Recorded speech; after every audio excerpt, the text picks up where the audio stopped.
अस्सलाम वालेकुम रहमतुल्लाह। मैं हूं शम्स तबरेज़ कासमी और आप देख रहे हैं मिल्लत टाइम्स। कश्मीर पर हाजिर हुआ हूं मैं एक खुसूसी रिपोर्ट लेकर। कश्मीर से आर्टिकल 370 को हटाए हुए वहां क्रैकडाउन को, या कह लीजिए कि कश्मीर को जिंदा जावेद लोगों की कैद खाना बना देने को 106 दिन आज पूरे हो चुके हैं। पार्लियामेंट के मानसून सेशन के आखिरी दिनों में वहां से आर्टिकल 370 को ख़त्म कर दिया गया था। स्पेशल स्टेटस का दर्जा सरकार ने छीन लिया था। पूरे जम्मू एंड कश्मीर की रियासत को हिंदुस्तान के नक्शे से सरकार ने मिटा दिया और उसे दो हिस्सों में तकसीम कर दिया। मरकज़ के ज़ेर इंतज़ाम रियासत बना दिया, एक लद्दाख और दूसरा जम्मू एंड कश्मीर। अब जम्मू एंड कश्मीर नाम की जो रियासत थी हिंदुस्तान की 29 रियासत, वो अब नहीं रह गई है, बल्कि अब 28 रियासत हिंदुस्तान की हो गई है।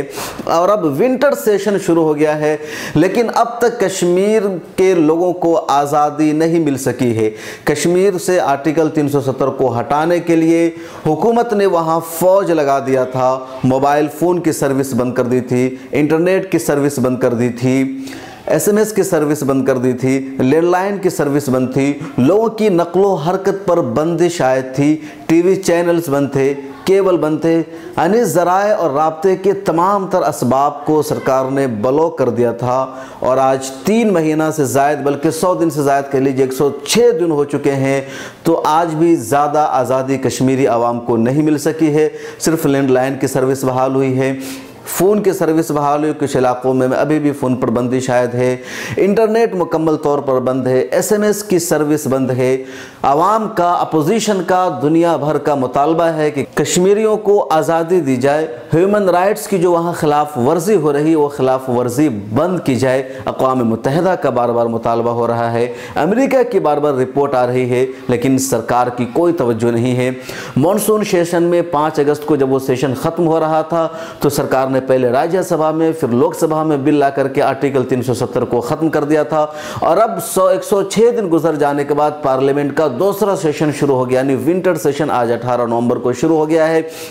इस सेशन में भी लोगों ने मुतालबा किया कि कश्मीर के हालात को बेहतर बनाया जाए, वहाँ के हालात पर सरकार बहस करे, लेकिन सरकार तैयार नहीं हो रही है। आज लोकसभा में कांग्रेस ने, तृणमूल कांग्रेस ने, ऑल इंडिया मजलिस इत्तेहादुल मुस्लिमीन ने, कई सारी पार्टियों ने नोटिस जारी किया, तहरीक इल्तवा की नोटिस जारी की और कहा कि इस पर सरकार बहस कराए, लेकिन अब तक कोई जवाब नहीं आया है। वज़ीर-ए-आज़म नरेंद्र मोदी ने तो यहाँ तक कह दिया कि हर मुद्दे पर बहस होनी चाहिए। अपनी तकरीर में ज़रूर कह देते हैं, लेकिन उस पर अमल कितना होता है। लोकसभा में आज अपोजिशन लीडर अधीर रंजन चौधरी ने बहुत खुलकर बहस की और फारूक अब्दुल्ला की गिरफ्तारी पर सवाल उठाया। उन्होंने कहा कि जब कश्मीर से आर्टिकल 370 को हटाया गया था, यानी अगस्त में, तो हमने कहा था कि फारूक अब्दुल्ला को गिरफ्तार किया गया है, तो सरकार ने कहा था, अमित शाह ने कहा था कि उन्हें गिरफ्तार नहीं किया गया है, वो नज़रबंद है और महफूज जगह पर है।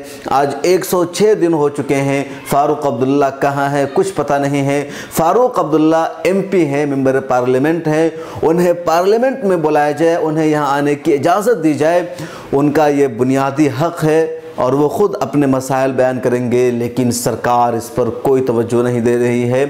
कश्मीर में कुछ मीडिया हाउसेस पर भी पाबंदी आयद कर दी गई है। BBC की रिपोर्ट है कि इंटरनेशनल मीडिया, ख़ास तौर से जिन मीडिया हाउसेस में हुकूमत हिंद की मर्ज़ी के ख़िलाफ़ ख़बर चल रही थी, जैसे तुर्की का मशहूर चैनल है TRT वर्ल्ड, अरब का मशहूर चैनल है अल अरबिया, ईरान का चैनल है सहर TV, इन सब चैनलों पर कश्मीर में पाबंदी लगा दी है। वहाँ की हुकूमत ने एक नोटिफिकेशन जारी करके कहा है केबल ऑपरेटर्स को कि ये चैनल्स यहाँ नहीं चलने चाहिए। पाकिस्तान के जो चैनल्स वहाँ देखे जाते थे उस पर पहले से पाबंदी आयद है।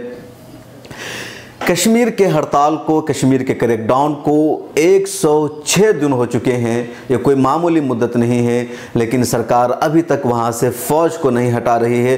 पिछले दिनों गुलाम नबी आज़ाद वहाँ गए हुए थे, उन्होंने मुतालबा किया कि हालात अब बेहतर हो रहे हैं, आवाम की बेहतरी के लिए, उनकी खुशहाली के लिए ज़रूरी है कि फ़ौज को हटा दिया जाए, लेकिन सरकार ने इस मुतालबे को नज़रअंदाज कर दिया है। जो अपोजिशन लीडर है उन्हें कश्मीर जाने की मुकम्मल अभी तक इजाज़त नहीं मिली है, कुछ लीडरों को मिली है तो उन्हें उनकी मुकम्मल निगहदाश्त की जाती है, वहाँ उन पर मुकम्मल नज़र रखी जाती है, वो कहाँ जाते हैं नहीं जाते हैं। जो बाहर के लीडर आए, जैसे यूरोपियन यूनियन के एक वफद को, यानी वहाँ के मेंबर पार्लियामेंट का जो एक वफद था उसको सरकार ने भेजा था, उसका दौरा कराया था, उससे पूरा कश्मीर दिखाया था कि ये हालात है, लेकिन जो आज़ाद वफद है उनको सरकार जाने नहीं दे रही है। तो आखिर ऐसा क्या सरकार ने छुपा रखा है कि जो अपोजिशन लीडरों को सरकार देखने नहीं दे रही है, लेकिन बाहर के लोगों को दिखा दे रही है और उनसे बयान दिलवाते कि कश्मीर में सब कुछ ठीक ठाक है। हालांकि ऐसा नहीं है। कश्मीर के लोग आज भी परेशान हैं, मुश्किलात से दो चार हैं। 106 दिन हो चुके हैं, पार्लियामेंट का विंटर सेशन अब शुरू हो गया है। देखिए इस सेशन में क्या होता है। एक और बात कि जम्मू एंड कश्मीर में असेंबली इलेक्शन कराने का सरकार ने नोटिफिकेशन जारी कर दिया है, लेकिन तमाम अहम पार्टियों के लीडरान जेल की सलाखों में बंद है। फारूक अब्दुल्ला जो नेशनल कॉन्फ्रेंस के लीडर है वो जेल में बंद है। नेशनल कॉन्फ्रेंस के साबिक वज़ीर आला उमर अब्दुल्ला जेल में बंद है। पीपल्स डेमोक्रेटिक पार्टी के जो सदर हैं महबूबा मुफ्ती वो जेल में बंद है। और ऐसे कई सारे जो बड़े बड़े लीडरान हैं वो सब जेल में बंद है या नज़रबंद है, उन्हें अब तक रिहाई नहीं मिल सकी है। कुछ को जम्मू की जेल में कश्मीर श्रीनगर से मुंतकिल किया जा रहा है। तो ऐसे में सरकार का इलेक्शन कराने का भी मतलब क्या हो सकता है और किस हद तक ये मुहिम कामयाब होगी। कश्मीर हड़ताल या कह लीजिए कश्मीर क्रैकडाउन को 100 दिन पूरे होने पर कांग्रेस ने अपने यूट्यूब चैनल पर एक वीडियो जारी किया है और जिसमें सरकार के इक़दामात की मजम्मत की है और ये मुतालबा किया है कि फारूक अब्दुल्ला को पार्लियामेंट के रवां सेशन में लाया जाए। आइए देखते हैं ये वीडियो। कश्मीर 100 दिन का एकांत और आपदा। कश्मीर से धारा 370 हटाए 100 दिन से ऊपर हो गए हैं। कश्मीर को 2 भागों में बांटा, कश्मीर से राज्य का दर्जा छीना, लेकिन क्या अब तक स्थिति सामान्य हुई? नहीं। मोदी सरकार ने डाटा सर्विस, एसएमएस और ब्रॉडबैंड पर बंदिश क्यों लगा रखी है? क्या मोदी सरकार संसद के शीत सत्र में कश्मीर में स्थिति को सामान्य करने के लिए कोई कदम उठाएगी?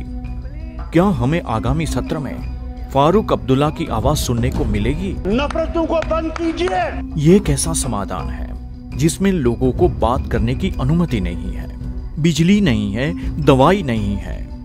यूरोपियन सांसदों को जम्मू और कश्मीर में जाने की इजाजत है, मगर भारतीय सांसदों को नहीं। कश्मीर का आपने अंतर्राष्ट्रीयकरण कर दिया है। यह कैसा राष्ट्रवाद है? जिन नेताओं ने देश की तरक्की में योगदान दिया है वो अब तक हिरासत में क्यों है? कश्मीर कर्फ्यू में कश्मीरी परेशान, क्या यही है आपका समाधान?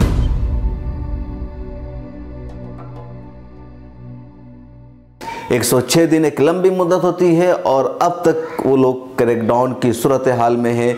जो टीमें यहाँ से गई थी, जिन लोगों ने फैक्ट फाइंडिंग रिपोर्ट जारी की, उसमें यहाँ तक बताया गया है कि लोग मर जाते हैं तो उसे घर में दफनाया जाता है। बाहर इतना खौफ तारी है, सन्नाटा तारी है। 21,000 से ज़ायद बच्चों को गिरफ्तार किया गया है। यूनिवर्सिटीज़ खाली पड़ी हुई है, स्कूल खाली पड़े हुए हैं। कुछ मस्जिदों में अभी तक नमाज पढ़ने पर पाबंदी आयद है। बाज़ारों में सन्नाटा है, मार्केट ठप पड़ी हुई है, बिजनेस का निज़ाम बिल्कुल तबाह बर्बाद हो गया है। तो कश्मीरी चौतरफा मसाइल से दो चार हो चुके हैं और सरकार उनके मसाइल को हल नहीं कर रही है। 106 दिन हो चुके हैं, आखिर आगे क्या हल होगा? आप इस बारे में क्या सोचते हैं? कमेंट बॉक्स करके हमें ज़रूर बताइए। हमारा तो बस यही मानना है कि अगर कश्मीर हमारा है तो कश्मीरी भी हमारे हैं। जिस तरह हमें मुकम्मल आज़ादी हासिल है, उसी तरह कश्मीर की आवाम को भी मुकम्मल आज़ादी मिलनी चाहिए। उन्हें बोलने की, लिखने की, इंटरनेट चलाने की, फ़ोन करने की, मीडिया में बोलने की, मीडिया से इस्तेफ़ादा करनी, ये तमाम चीज़ें बुनियादी हुकूक है और ये चीज़ें कश्मीरी आवाम को मिलनी चाहिए, क्योंकि कश्मीरियों के बग़ैर कश्मीर हमारा नहीं हो सकता है।